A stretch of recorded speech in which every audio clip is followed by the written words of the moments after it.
Anika Saget. Present. Please show your face if you're present. Victoria Gulova. Present. Okay.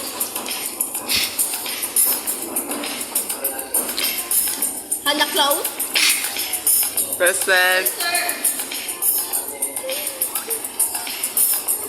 Melissa Nayamuli. Present. Where's the South What the asa mang North Korean ni?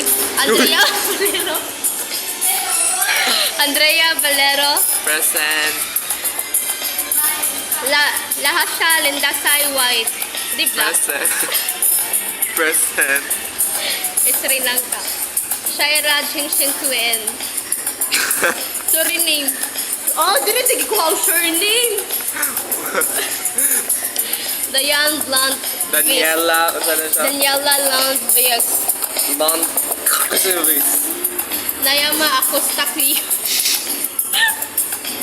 Ako Stakli. Naisa yun, no? Tanzania. May Anya. Ahoy! Governor, say, Say. Sing mo naman. Sing. sing. Yeah, na may H. Okay. Sing. Latifa Mores. Milo ta, guys. Seren Arslan. Arslan? Turkey. Turkey. Berenice Dickinson. Bernice Dickinson. Sophia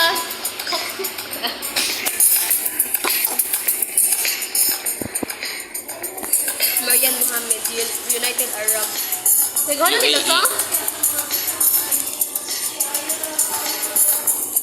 Valeria Baladan. Wala lagi North. Valeria Campesino. Lagi North dire. North Korea, nananawagan po kami sumali kayo dito kasi I know. Mabash yun ka. Naisingin ninyo. I-post na nila. Mabash na yun ka. Namun na siyang tikuan, Sophia First Buck.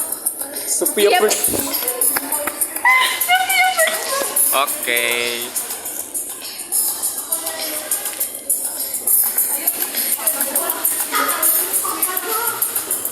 Hapit no? Sakto ra. Uy, naikuan comment. Hindi man comment. Miss Thailand. Ano kapahan? Miss Thailand, if you win the title of Miss Universe tonight, how would you use this platform to empower young girls? I believe that everyone who has been through all the struggles, failures, anything in life, we can get back up. It's not about how you fall, but how you rise up. I would encourage you all to be your own shield, to light that light within yourself and light on others. And if we come together, lift each other up, the world will be a much better place. And I encourage you all to never fear. I am standing here as your next Miss Universe, and I hope to be.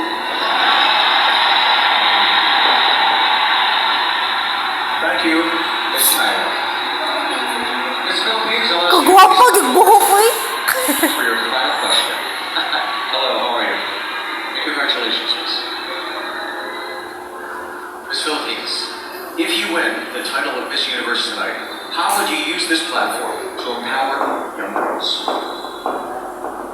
I work with an organization called Adult Academy, where we work with young people to provide them opportunities to make them realize that it doesn't matter what your life circumstances is, it doesn't define where you will go. And I want to continue working with Adult Academy in a bigger platform like Miss Universe to pursue making sure that people who come from low-income backgrounds are given the same opportunities as everyone else. Thank you.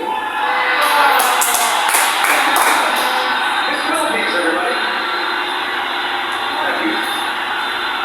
Kunoy sa siyang gawin. Nabibiyak kayo sa mga Please step forward. Feeling ko maon siya. Thank you very much. Our host, Miss Venezuela. Thank you so much. Miss Venezuela, if you win the title of Miss Universe tonight, how would you use this platform to empower young girls? I believe that education and communication go hand by hand with influence positive activity from the girls, from the children, for everyone that watches this platform. I'm standing here because with my life experiences, I've been able to become the person I wanted to be. And this is a representation of a woman that's determined and with her conviction, she's reached her goal. And that is what I want all the girls to search for. Thank you, Thailand. Thank you. Miss Venezuela. I will now ask Miss Mexico to step forward. Ladies and gentlemen, a round of applause for Miss Mexico. Thank you very much, Miss Mexico. Your final question. If you win the title of Miss Universe tonight, how would you use this platform to empower young girls? Miss Universe, I will say to them, believe in the power of your authenticity. Believe in yourself. Your dreams matter, your heart matter, and never let anyone make your job about your worth, because you worth everything, and you are powerful, and your voice needs to be heard. Thank you. Ladies and gentlemen, Miss Mexico. Awa ako. Awa ako. Pagwagi sa katukaw. Au revoir. Please step forward for her final question. If you win the title of Miss Universe tonight, how would you use this platform to empower young girls? Well, as an ambassador and as Miss Universe, I would want to be the face of representation of a new generation that mixes culture and mixes modern and traditional.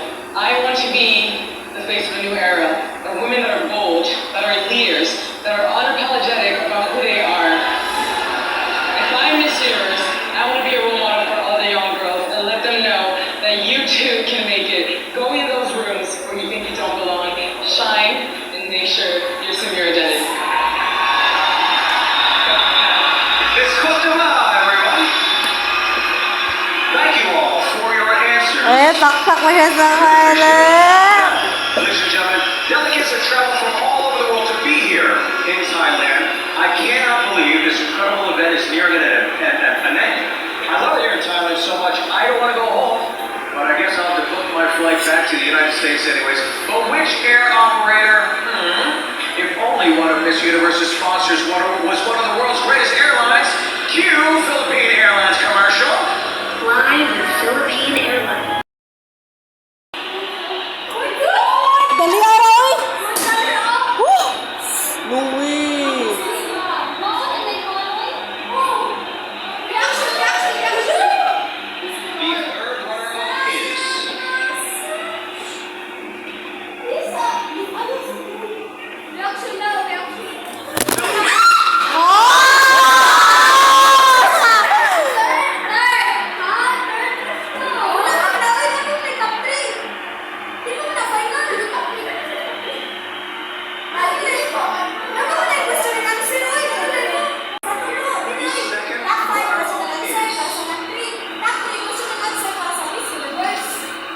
Upat, may kuha nila. Upat ko. Venezuela. Hala, basa mata ang Thailand. Basa mata.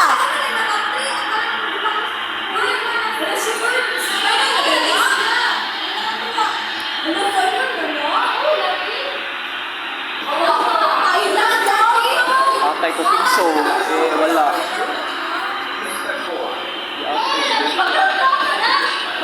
Oo naman na.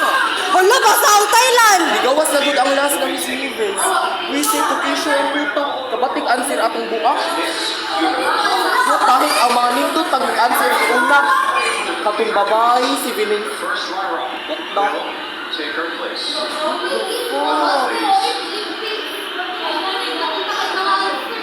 ang puta. Kung mataylan, di ambot na lang. Hala. Dili. Hold Steve for me here, Steve. Here we go. Miss Universe is Hala, Mexico. Sekko. Pag Ah.